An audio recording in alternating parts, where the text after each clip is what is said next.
ఎవరికైతే ఈ శ్రేయస్సుని పొందాలి అనేటటువంటి ఆశ ఉందో వాళ్ళందరికీ కూడా దానికి కావాల్సినటువంటి మార్గం కావాలి. ఆ శ్రేయస్సుని పొందడానికి ఒక మార్గం కావాలి. ఆ మార్గాన్నే శాస్త్రములు మనకి చూపిస్తూ ఉన్నాయి.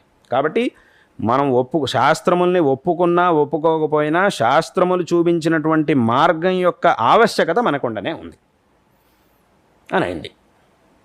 అంటే ఇప్పుడు ఎందుకంటే ఇందాక చెప్పినట్టుగా ఆ శ్రేయస్సుని పొందాలి అనే ఆశ అందరికీ ఉండనే ఉంది.